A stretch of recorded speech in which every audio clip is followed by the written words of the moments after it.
Welcome to another Ram Dass Here and Now podcast episode. This is number 250, Eat It Like It Is. And it's a really poignant talk, and it cuts through time and space. Again, there's a couple of names that we might not recognize if we're younger, but they're from the 80s. And he's talking about how we integrate and walk between these channels of awareness, how we pierce our normal waking consciousness while also not spiritually bypassing. He also talks about what keeps us from doing this. So it's a great episode. Hope you enjoy. I don't think I need to say anything more about it. But once you listen, go and sign up to meet in community. You know, Ram Dass really wanted us to continue to meet in sacred community. And so we have these online gatherings we invite you to talk about these podcasts. And so go to ramdass.org/fellowship to find out more. And speaking of the importance of community, make sure you check out the upcoming Ram Dass Legacy Retreat in Boone, North Carolina in August. We have some really great teachers, including Spring Washam, Nina Rao, David Nichtern. We have these incredible musical journeys with David Block from Gone Gone Beyond and the Human Experience. And of course, there are 4 nights of chanting with Krishna Das, which is just sheer bliss. So check it out. Come be a part. Go to ramdass.org/events. And lastly, if you want to find some bliss in your morning drink, check out Magic Mind. It's this great little zesty green drink with amazing ingredients, including L-theanine, which, if you don't know, can naturally help your body reduce stress levels. That's just one of the reasons I love it. So check it out. Go to magicmind.com/Ramdas and use the code Ramdas. So I hope you enjoy this episode, and whatever good comes from it, may it benefit all of us, all sentient beings everywhere. Here is Ram Dass, here and now.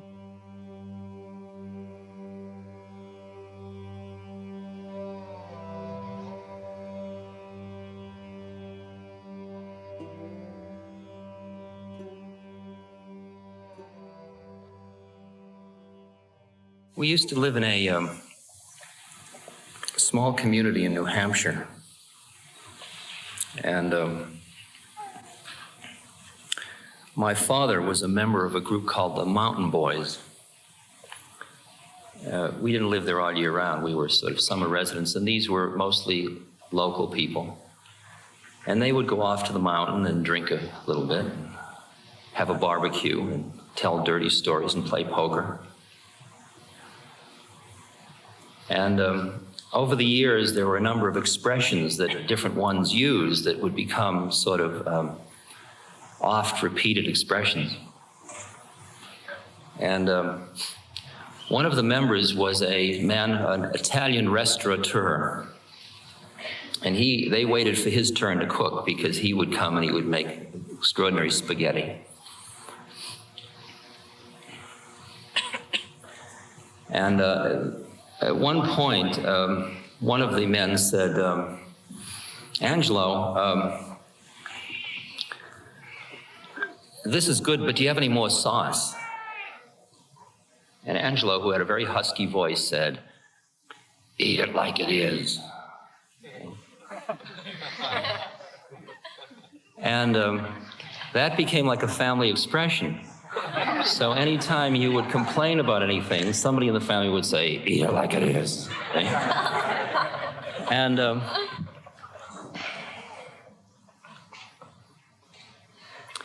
there's a fellow that wrote a book called The Lazy Man's Guide to Enlightenment.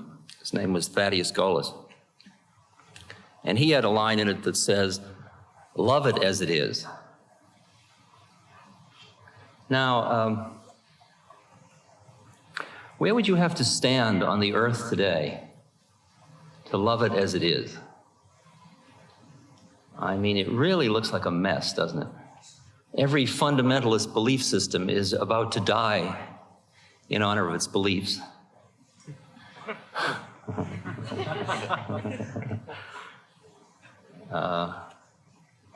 One group led by Gaddafi and Khomeini, and one group led by Brezhnev, and one group led by Begin, and one group led by the moral majority. And on it goes. One group undoubtedly led by big business. Prison conditions are abominable. There is somebody starving to death every 2 seconds.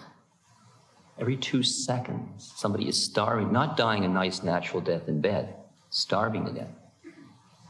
There you go. 1, 2, 3, 4, 2, 2, 3. There you go. 2, 2, 3, 4, 2. There you go. 1, 2, 3. There you go. Every 2 seconds. Amnesty International catalogs the inhumanity of human to human out of political righteousness. The water becomes more unfit to drink, the air more unfit to breathe. The potential for nuclear holocaust becomes greater. The signs point to Armageddon. It looks like it's really hit the fan. Where could you stand that you could eat it like it is? Or you could love it as it is? Where could you possibly stand? Where could you allow that it is what it is? What perspective, what vector view would you need to have? Who would you be if you were seeing it that way? Like if you take this auditorium, this wrestling arena, this dog show place, this space in which all these whats are gathered. Who are we? Who are we? Are we, what are you, Austinites? Austinonians? Austinites? Earthlings? Earthlings. Like, who am I talking to at this moment? And you say, well, you're talking to us. Who's us? Which us do you think you are? Which us are you busy being? Well, we're members of the planet. Okay. Well, we're men and women and children. Okay. Well, we're mostly Texans. Okay. Well, we are people that are concerned. Okay. Well, we are people who had nothing else to do tonight. Okay. We were curious. Okay. All of these are definitions of who you think you are. Who we think we are. But who I see you to be is partly a function of who I see me to be. If I am the speaker, you are the audience. When I used to be a therapist, you were the patient. If I see myself as somebody who has if I see myself in terms of my personality as somebody who is whatever I am,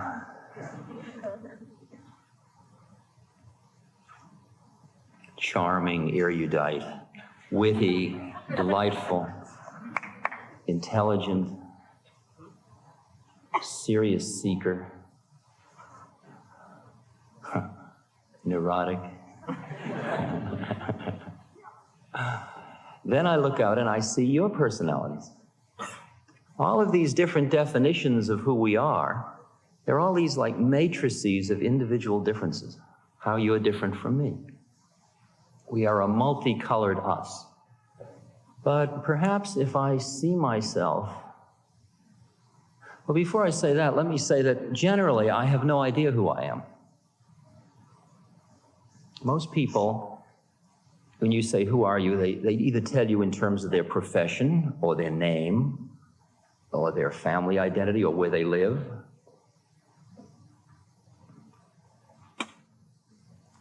I really don't know who I am. And sometimes I look in the paper to see who I am. The paper tells you. My father sent me this one from the Boston Globe. It said, Ram Dass, the leading comedian on the Guru circuit in the 80s. That's one of them. This one's quite nice. This is from the Adelaide, Australia newspaper, and it says, the heading is Ram Dass ... still rather lost. And then there's this great picture of me that looks like very confused. And under it says, Ram Dass, quote, I have no idea who I am, unquote. So if you recognize this person, would you advise the Adelaide newspaper, because it's clearly an amnesia victim? I really did say that to the reporter. I said, I have no idea who I am. And so she was not reporting other than truth.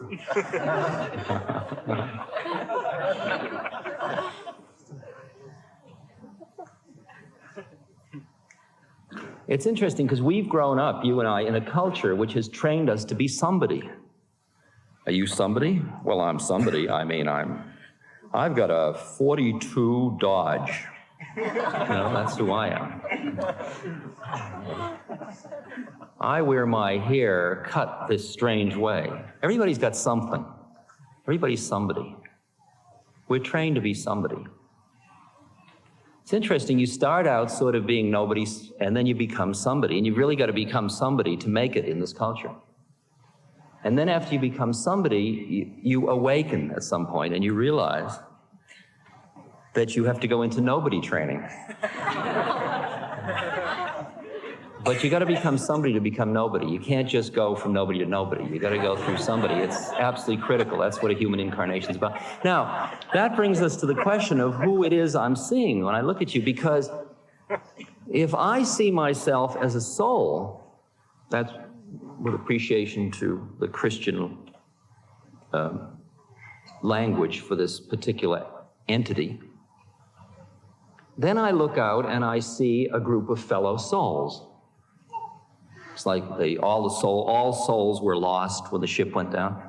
Interesting how they use it about things like that.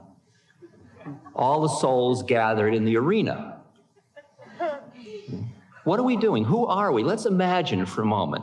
Let's just for fun. I mean, you can assume, first of all, tonight, that I am totally psychotic. That'll take you off the hook, all right? So you don't have to agree with anything I say. You've come to see this interesting, rather peculiar phenomenon manifest. And I let go of being responsible a long time ago. I just manifest. I'm in a very good situation. I just have to go around and just be. I couldn't cover it anyway, so I stopped trying. Because everybody knows when you're covering. And did you ever notice that? You appear to fool everybody, but you don't really. Because babies and dogs know, why shouldn't humans? You know, I'm busy being holy, and I walk into a house, and the baby starts to cry, and the dog starts to growl, and it ruins my whole image. You know, dogs are supposed to fall at my feet, and babies are supposed to coo, and it never works that way. I keep saying, shut up, kid. Smile, I'm holy.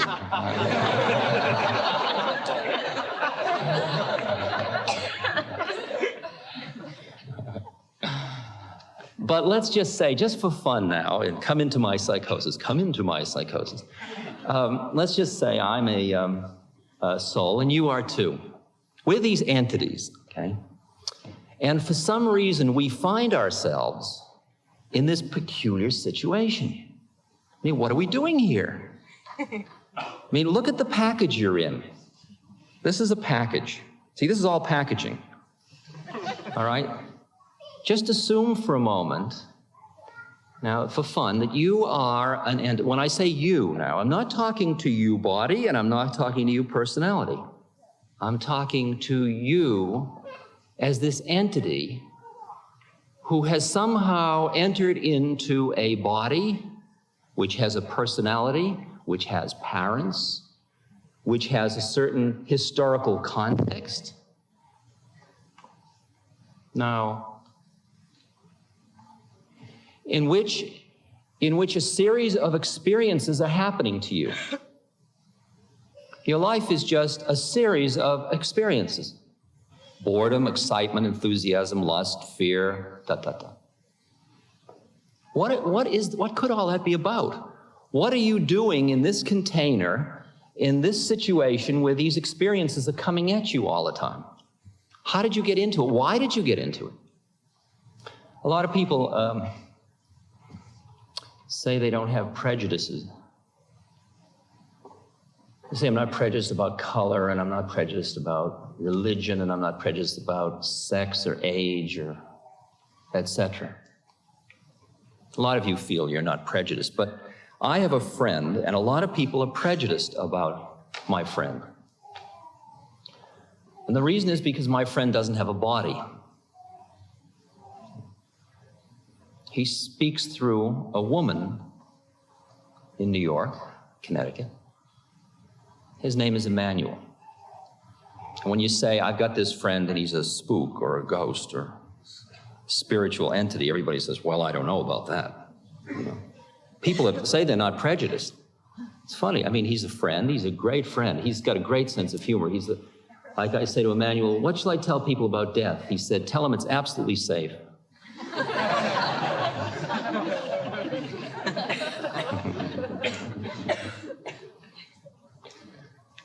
So I said to Emmanuel, what should I do?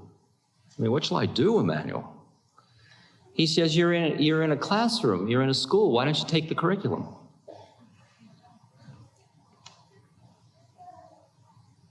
You're on Earth in a human body, why don't you take the curriculum? He said, the entire thing is designed, you've designed it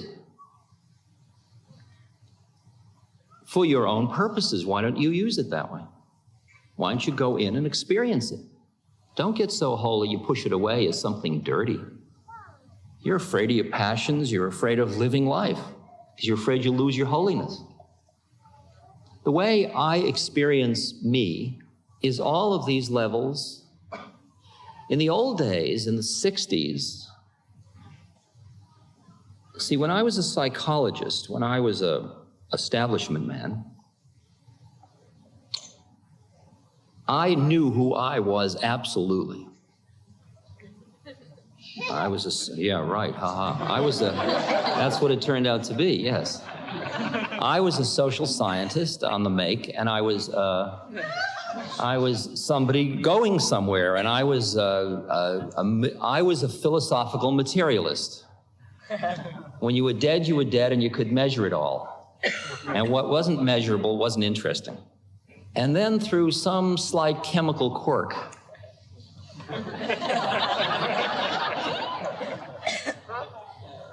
it all changed. I saw that reality, which I had curried, nurtured, grown, and everybody had told me was real, was only relatively real. Once I started to open to the possibility that I wasn't who I thought I was, because I had been taught who I thought I was, I experienced this expansion of my being. I was much more than I had thought I was. And I would go into states where all these restrictions of who I thought I was, these little prisons that my mind had created, suddenly just dissolved. It's like the prison walls just dissolved, and then you were in the sunlight. It's like Plato's cave. You just came out to the opening of the cave. And in those days, it was called getting high.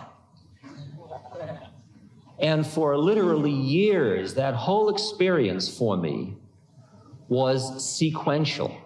You get high, you come down. You get high, you come down. And you get high to different planes of reality, different planes where you have different identities. You go into astral planes where you have all kinds of astral, archetypal, mythic identities. And then sometimes I just go completely beyond even my astral melodramas. And I'd look around and I'd experience the falling away of all the forms, and I would just be, even the concepts would fall away. I would go beyond the causal plane. And there would just be isness. I could keep my eyes open and you wouldn't be there. It's as if I had just shifted the frequency of my receiver so that this channel wasn't there anymore. And then very slowly, as the chemical wore off, I would slowly come back through my astral mythic identities and then back into my psychological physical identity. When I was in these expanded states on the astral planes, I would look out and I would see you, if I didn't go up too high, and what I would see was that you were all my sisters and brothers. You were all us. Then later, when I was back into my physical, psychological world and into my little paranoid mind, then you were them again. So I go from them to us. Then if I went a little higher, there was only one. All the differentiations disappeared, and there was only one of us. And then if I went even further out, everything disappeared, and there wasn't anything. It was just I can't... He went beyond description.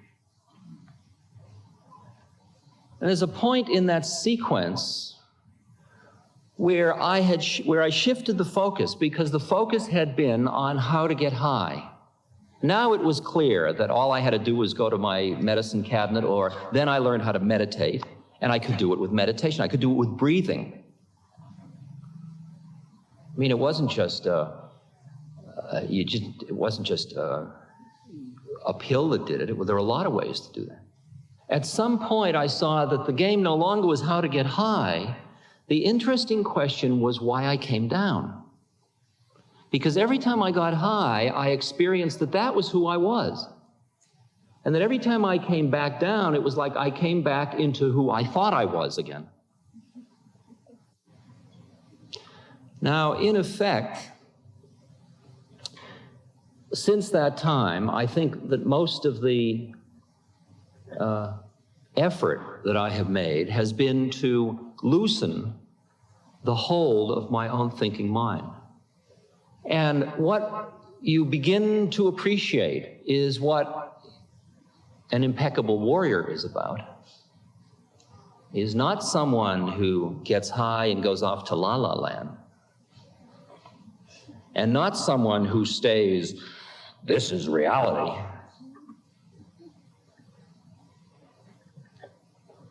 And not someone that does these things sequentially,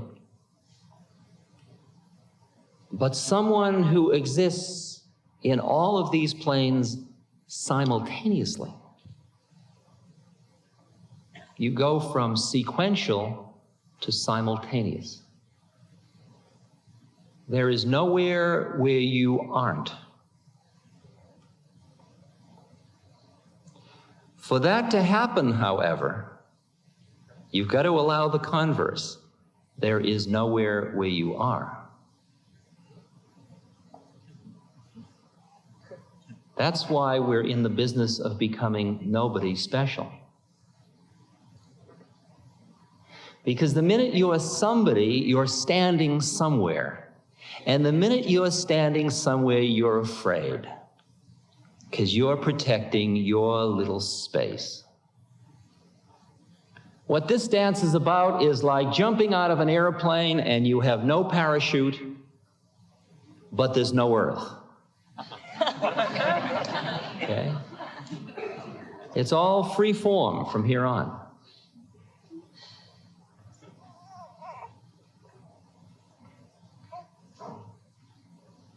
Now, if I say who we are is all of it, and no part of it, then I come back to the question, what do we think we're doing here on this plane? Why is it staying so solid for most of us most of the time?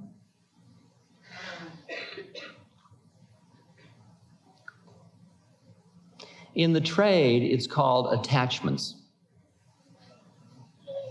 It's called clinging mind.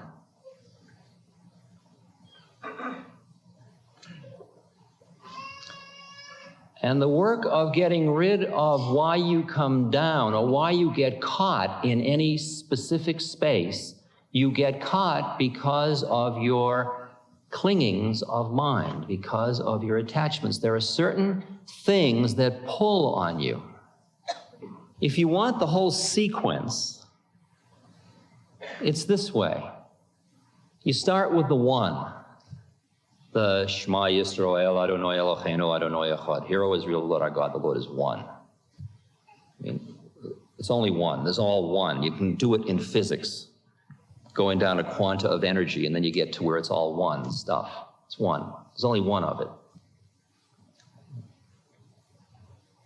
And then the one goes into many.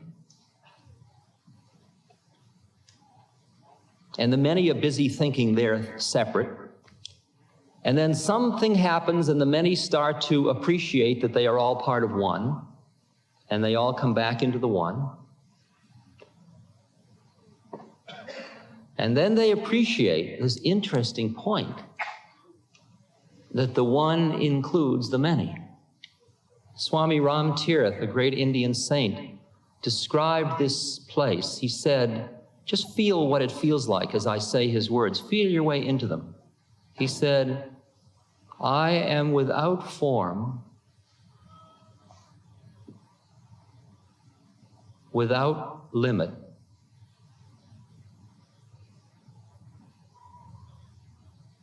I am beyond space.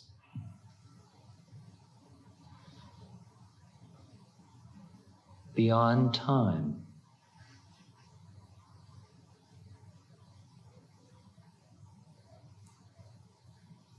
I am in everything. Everything is in me.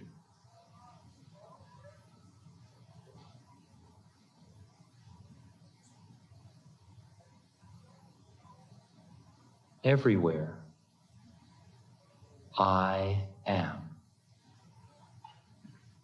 That part of you, the I am, and that part of me, the I am, it's the same thing. There's only one of it. It is only as it starts to get solidified down into soul, into personality, into body, that you and I start to experience a you out there. You and I experience ourselves as separate. It is only from the place of I am that you and I can eat it like it is. It is only from the place of I am that you and I can look at life and death and pain and suffering and see it all as the unfolding of law. The laws of form, because I am has no form. Who you are has no form. I am without form, without limit. All form is within law. Who you are is free, but who you think you are is within law. Your container is a lawful container, including your thinking mind. Everything you think is lawful.